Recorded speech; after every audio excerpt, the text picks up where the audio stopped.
फेरि पनि भन्छु, एक थान सांसद चुन्ने चुनाव मात्र होइन, एउटा सरकार बनाउने चुनाव मात्र होइन। अहिले हामी यस्तो परिस्थितिमा छौँ, देशै रहन्छ कि रहँदैन भन्ने अवस्थामा छ। त्यसकारण देशलाई केन्द्रमा राखेर नेपाल प्रथम, नेपाली प्रथम भन्ने कुरालाई केन्द्रमा राखेर तपाईँ हरेक मतदाताले आफ्नो अमूल्य मत प्रयोग गर्नुभन्दा अगाडि 1000 चोटि सोचेर मात्रै मतदान गर्नुहोस्। पटक पटक असफल भएकाहरू, कुनै दृष्टिकोण स्पष्ट नभएकाहरूलाई मतदान गरेर फेरि पनि हामीले गल्ती गर्ने कि नगर्ने त्यो चोइस तपाईहरूको हातमा छ।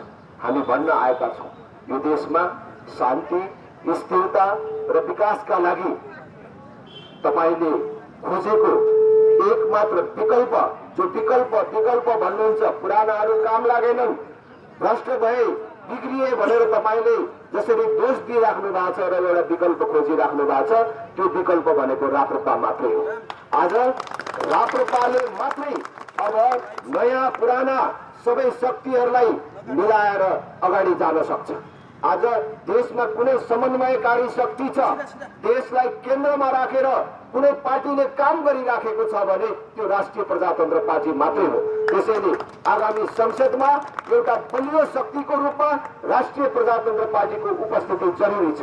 कारण म भन्न चाहन्छु, चाहे त्यो राष्ट्रियताको सवालमा होस्, चाहे सुशासनको सवालमा होस्, चाहे त्यो विकास निर्माणको सवालमा होस्, हामी हरेक अग्नि परीक्षामा खरू उत्रेर आएको राष्ट्रिय प्रजातन्त्र पार्टीका उम्मेदवारहरूलाई आफ्नो अमूल्य मतदान गरेर देश बनाउने र बचाउने अथवा देश बचाउने र बनाउने हाम्रो अभियानमा साथ दिन म सम्पूर्ण यस क्षेत्रका मतदाताहरूलाई, सम्पूर्ण देशवासीलाई हार्दिक अपिल गर्न चाहन्छु।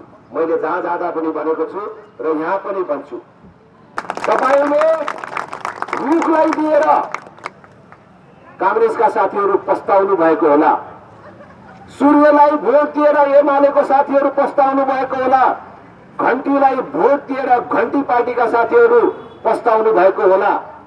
तर तपाईं कांग्रेस, एमाले, माओवादी, घण्टी पार्टी भएर पनि हलो चिन्हमा भोट दिएर कहिले पश्चाताप गर्नुपर्ने छैन। तपाईले पश्चाताप गर्नुपर्ने, तपाईले दुःख मान्नुपर्ने कुनै पनि क्रियाकलाप राष्ट्रिय प्रजातन्त्र पार्टीले गर्ने छैन मात्र होइन, तपाईको त्यो अमूल्य मतलाई देश जोगाउने एउटा अस्त्रको रूपमा हामीले प्रयोग गर्नेछौँ। कांग्रेस, एमाले, माओवादी, घण्टी पार्टी सबैले आफ्नो साझा उम्मेदवार मानेर मतदान गर्नुहोस् भन्ने आग्रह गर्न चाहन्छु।